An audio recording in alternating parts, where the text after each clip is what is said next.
Many of you will remember the animated Disney film called Aladdin. Yeah? If you don't remember, the story is about a young man who is trying to eke out a subsistence existence by living on the street, who eventually falls in love with a princess. All Disney movies have that theme, right? Now, eventually the young man is going to find a lamp, a magical lamp, which contains a genie, and when he rubs the lamp, the genie comes out, and he's granted 3 wishes. Now, Aladdin promises that his third wish he will use to free the genie from his enslavement, but he does use those first 2 wishes to become a prince, to try to win the princess's heart. This is kind of an archetypal story, a story in which a wish or 3 wishes is granted, and it's kind of a fun fantasy exercise for us to kind of play in our mind. What would you pick if you were given 3 wishes? There's this really funny 1980s Saturday Night Live skit, the holiday season, where Steve Martin in a holiday sweater is kind of sitting on a chair and the camera pans in and he says this: "If I had just one wish this holiday season, it would be that all of the children of the world would join together in a spirit of harmony and peace and sing." And then he says, "If I had just 2 wishes this holiday season, the first would be for all of the children in the world to come together in a spirit of love and of peace and to sing. And the second would be for $3 million a month to be given to me tax-free in a Swiss bank account. And if I had 3 wishes this holiday season, the first would be for the children thing, and the second would be for $30 million a month to me, and the third would be for all-encompassing power over every being in the universe." It digresses from there, and it's not appropriate for children, those of you who will look on YouTube later. But it illustrates this type of story. While many of us would choose something altruistic to do, giving the opportunity of having wishes, we would also probably choose some self-serving things. Now, I don't need to remind you this, but God is not some genie in a bottle that comes out and freed grants us our wishes. And God is also not like Santa Claus. I hate to break this to you, taking our prayer requests and occasionally delivering once a year wrapped gifts down the chimney. But every now and then, God shows up in our lives and asks us the question, "Hey, what can I do for you?" And when that happens, please be ready with a good response. In our reading from 1 Kings this morning, we hear about the beginning of Solomon's reign as king over all of Israel. Solomon is set up to be a good king, although right away his character is qualified and that he worships God in the wrong location. Solomon loved the Lord, walking in the statutes of his father David, only he sacrificed and offered incense at the high places. You see, at this point in God's story, God was to be worshiped in Jerusalem only. And so Solomon is committing a big no-no by offering these sacrifices outside of Jerusalem. The book of 1 Kings and all the books that immediately precede it in the Bible emphasize the steadfast love and covenant fidelity between God and Israel if the Israelites will keep their covenant to God. By following the law, they will receive blessings. But if they don't, they will receive curses.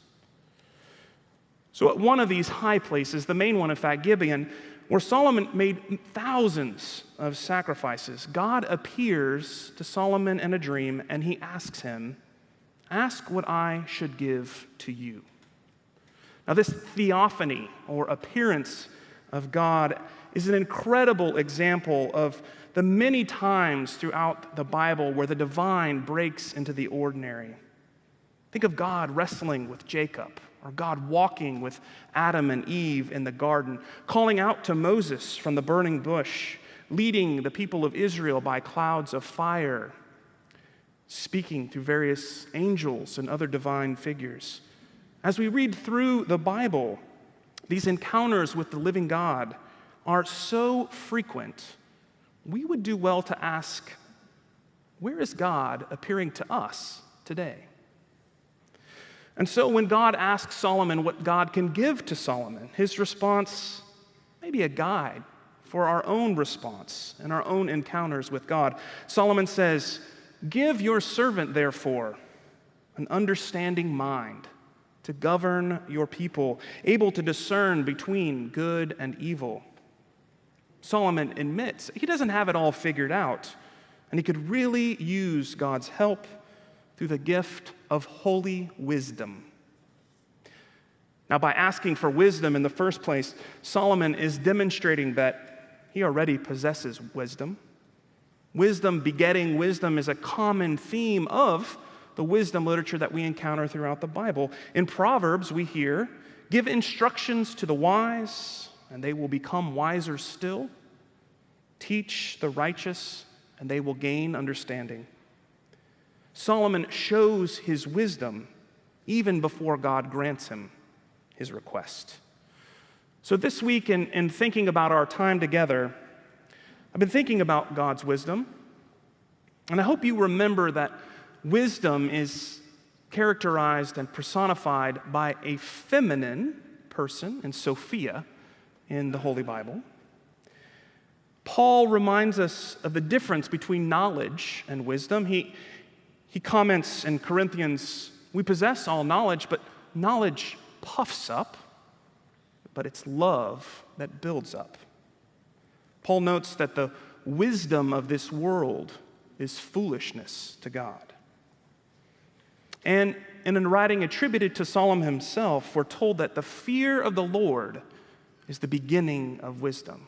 Now, this word fear here shouldn't connotate worry or horror or that feeling of being scared. Rather, fear of God is rather being in awe, struck in wonder, a sense of being humbled in the presence of the divine, which is so much greater than our capacity for understanding.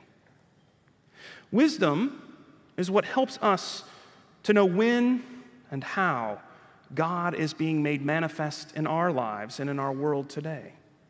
Wisdom gives us the discernment to know how to spend our time and our resources to bring honor and glory to God and joy into our own lives. There is something about wisdom that enables us to live the abundant, fulfilled lives for which we were created and for which God is calling us to.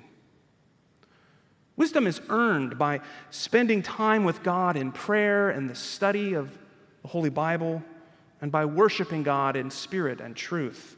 Wisdom is the outcome when knowledge and experience come together through the gift of God's grace.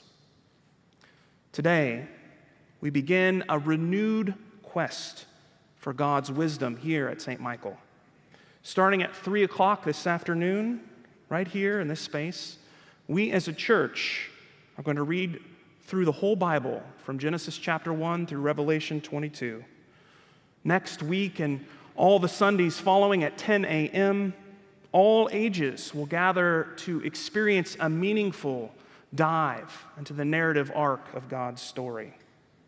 As a church, we seek to grow in our overall biblical literacy, but the ultimate hope is that as a community and as individuals, through spending this time with God, we will all grow in holy wisdom. How will you answer the question when God appears to you and says, "Ask what I should give to you"? Solomon is by no means a perfect model for leadership, and yet his request for holy wisdom demonstrates that he is already wise. My hope and my prayer for each of us is that we would take the opportunities we are given to engage God and to grow in wisdom and love and in peace. This world desperately needs for us to be wise and to share God's holy wisdom. Amen.